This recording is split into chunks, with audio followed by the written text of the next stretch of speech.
Hi hello friends, welcome to Anjani world.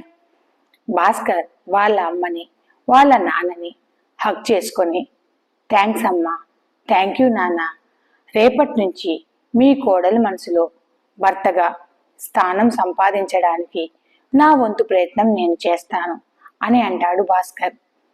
అమ్మ, నీకొక విషయం చెప్పడం మర్చిపోయాను. రవి, మీనాక్షి ఇద్దరు హైదరాబాదుకు వెళ్లే బస్సు ఎక్కినారు. రేపు పొద్దున 6 గంటలకల్లా హైదరాబాదుకు చేరుకుంటుంది మీనాక్షి. మీనాక్షిని హాస్టల్లో దించి మళ్ళీ విజయవాడకి వస్తానన్నాడు రవి అని తులసితో చెప్పాడు భాస్కర్. అలాగే నాన్న, నాకు మీనాక్షి గురించి ఏ దిగులు లేదురా.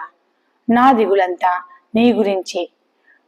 మా మీద ప్రేమతో వచ్చిన మంచి ఆఫర్లన్నీ వదులుకున్నావు.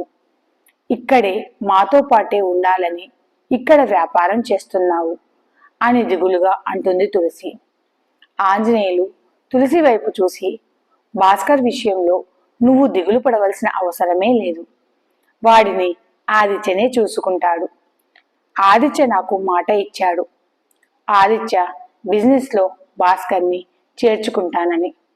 అందుకేగా ఆదిత్య చెప్పాడనే కదా భాస్కర్ని కూడా ప్రైవేటుగా MBA చదివించాను. త్వరలోనే ఆదిత్య భాస్కర్ని వాడి బిజినెస్లోకి తీసుకుంటాడు. అప్పుడు ఆదిత్య మధుని దగ్గరుండి వీడిని కృష్ణని చూసుకుంటారులే, నువ్వు టెన్షన్ పడకు అని తులసితో చెప్పాడు ఆంజనేయులు. ఆ విషయం నాకు కూడా తెలుసులేండి.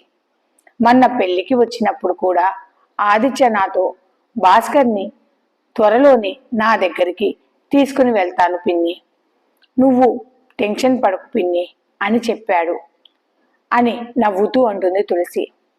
భాస్కర్ చిన్నగా నవ్వుతూ, నాలాగే ఆదిత్య అన్నయ్య మధుతో ఎన్ని కష్టాలు పడుతున్నాడో ఏమో. భాస్కర్ ఆలోచిస్తూ, నాకు ఆదిత్య అన్నయ్యకి సుధాకర్ అన్నయ్యకి ముగ్గురికి ఒకేసారి పెళ్లి జరిగింది. సుధాకర్ అన్నయ్యతో భార్గవి వదిన ఇక్కడే ఉంది. తన భార్య తన దగ్గరే ఉంది.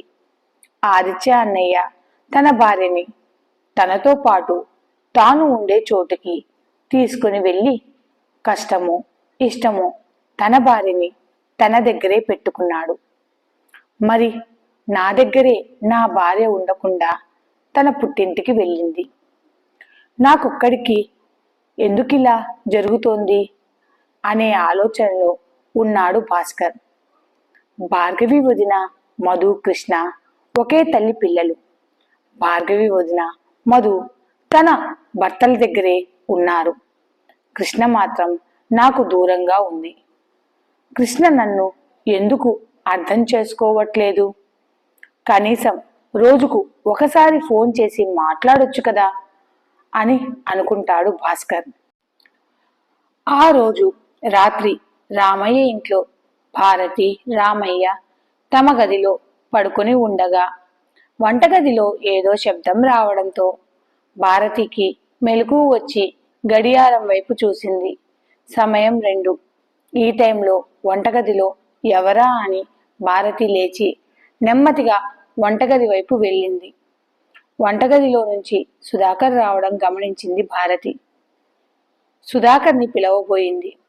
అంతలోనే తన గదిలోకి వెళ్ళిపోయాడు సుధాకర్. వీడేంటి ప్రతిరోజు ఈ టైంలో ఇంటికి వస్తున్నాడు? పెళ్లి కాకముందు సాయంత్రం 6 ఇంట్లో ఉండేవాడు నా కొడుకు. పెళ్ళైన తర్వాత నుంచే సుధాకర్ రాత్రి ఇంటికి రావడం మానేశాడు. ఈ వారం రోజులుగా వీడు లేట్ నైట్ ఇంటికి వస్తున్నాడు. ఇదంతా ఆ మహాతల్లి భార్గవి పుణ్యమే. నా కొడుక్కి భార్గవి అంటే ఇష్టం లేదు కాబట్టి వాడి ప్రవర్తన ఇలా ఉంది. లేదంటే కొత్తగా పెళ్ళైన జంట ఎలా ఉండాలి? అసలు ఎప్పుడెప్పుడు భార్య గదిలోకి వస్తుందా అని ఎదురు చూస్తాడు భర్త. అలాంటిది నా కొడుకు పరిస్థితి చూడు ఎలా చేసిందో ఈ మహాతల్లి. ఈ పెళ్లి వద్దని నా మొగుడితో నేను నెత్తి నోరు కొట్టుకున్నాను. నా మాట ఎవ్వరూ వినలేదు. ఆ దరిద్రాన్ని తెచ్చి నా కొడుక్కి ఇచ్చి పెళ్లి చేశాడు. అప్పటికి నేను చెప్తూనే ఉన్నాను, సుధాకర్కి భార్గవి అంటే ఇష్టం లేదని. కాని నా మాట ఎవరు విన్నారు అని తన తలని కొట్టుకుంటూ అక్కడే ఉన్న డైనింగ్ టేబుల్ దగ్గర చైర్లో కూర్చొని బాధపడుతోంది భారతి. ఒక 10 నిమిషాలకి ఏదో ఆలోచన వచ్చి, కరెక్ట్గా ఇలానే చేయాలి, ఇలా చేస్తే గాని నా కొడుకుని నేను ఆ రాక్షసు నుండి కాపాడుకోలేను అని అనుకుంటూ తన గదిలోకి వెళ్ళి పడుకుంటుంది భారతి. సుధాకర్ గదిలోకి వెళ్ళి వెంటనే తలుపులు మూస్తాడు. మంచి నిద్రలో ఉన్న భార్గవిని చూసి సుధాకర్ పెదవులపై ఒక చిన్న నవ్వు చేరింది. అంతలోనే నవ్వు మాయమైపోయి భార్గవిని మోసం చేస్తున్నాననే బాధ తన మనసును పిండేస్తోంది. తన శరీరం మొత్తం ఏదో తేళ్లు జరులు పాకుతున్నట్లుగా అనిపించగా బాత్రూంలోకి వెళ్ళి తలారా స్నానం చేసి నైట్ డ్రెస్ వేసుకుని బెడ్రూంలోకి వచ్చి భార్గవిని చూస్తూ బెడ్ మీదకి చేరి భార్గవి అరచేతిలో తన చెయ్యిని కలిపి పట్టుకుని తనకు దగ్గరగా జరిగి భార్గవి పక్కనే పడుకున్నాడు సుధాకర్. సుధాకర్కి నిద్ర పట్టక భార్గవిని చూస్తూ, భార్గవి, నువ్వంటే నాకు చిన్నప్పటి నుంచి చాలా ఇష్టమే. ఇష్టమనే బదులు పిచ్చి అనొచ్చేమో. నీతో నేను నా జీవితాన్ని చాలా అందంగా మలుచుకుందామని నేను ఎన్నో కలలు కన్నాను. కానీ నేను చేసిన ఒక్క తప్పు వల్ల నా జీవితం మొత్తం నాశనమైపోయింది. ఇప్పుడు నా జీవితంతో పాటు నీ జీవితాన్ని కూడా ఒక ప్రశ్నార్థకంగా మార్చాను. నా రహస్యం నీకు తెలిస్తే ఒక్క క్షణం కూడా నువ్వు నా దగ్గర ఉండవు. నువ్వు లేకపోతే నేను బతకలేను భార్గవి. నీవు లేని జీవితం నాకు వద్దు.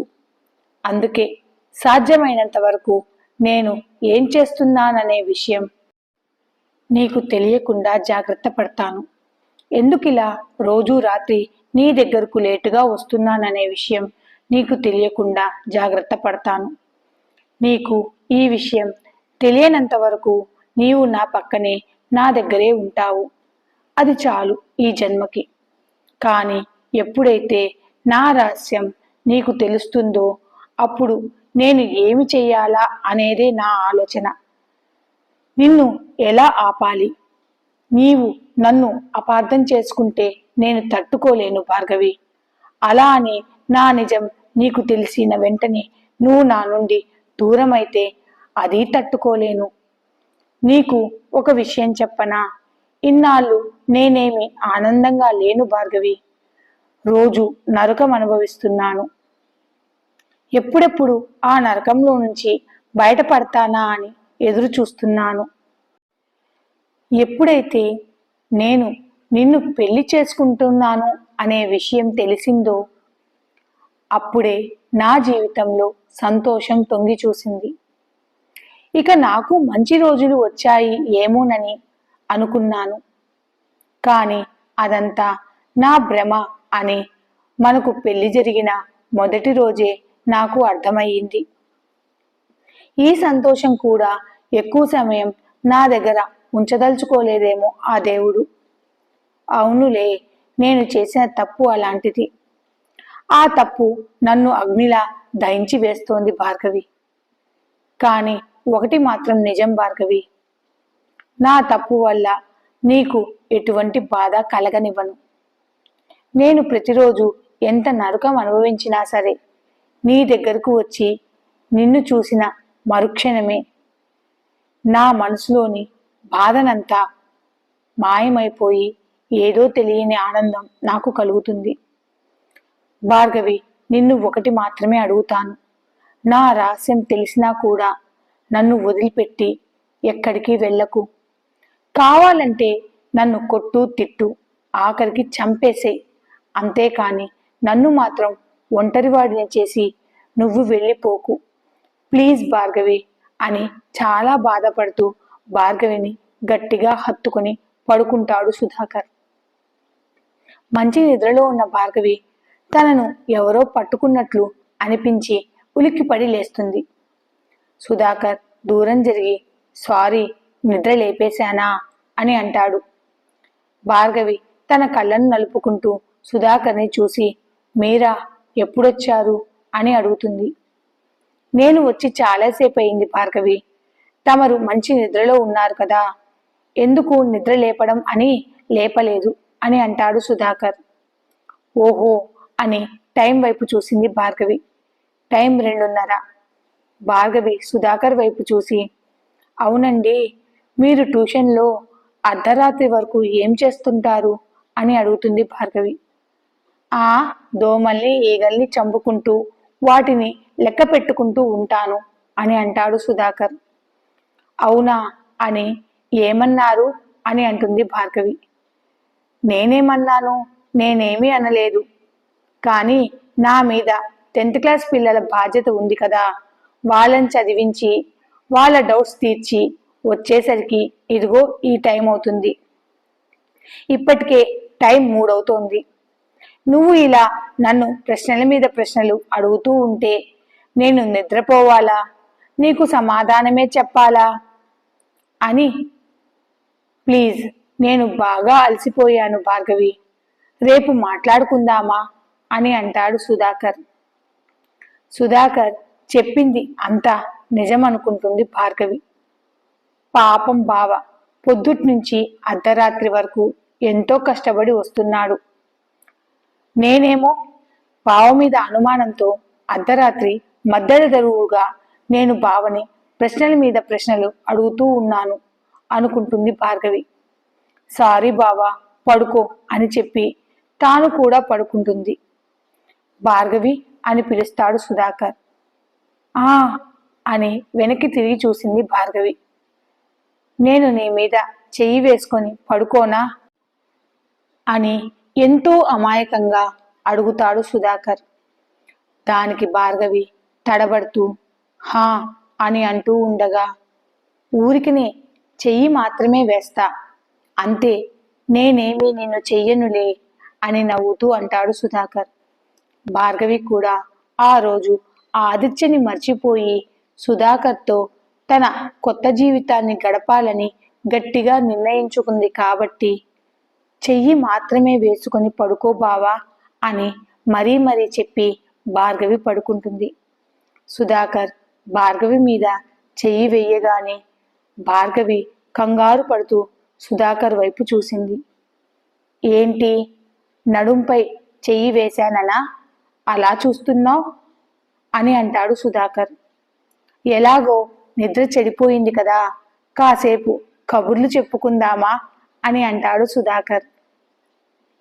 ఈ స్టోరీ కనుక మీకు నచ్చితే please like, share and subscribe. Thanks for watching. కొంచెం సబ్స్క్రైబ్ చేసుకోండి ప్లీజ్.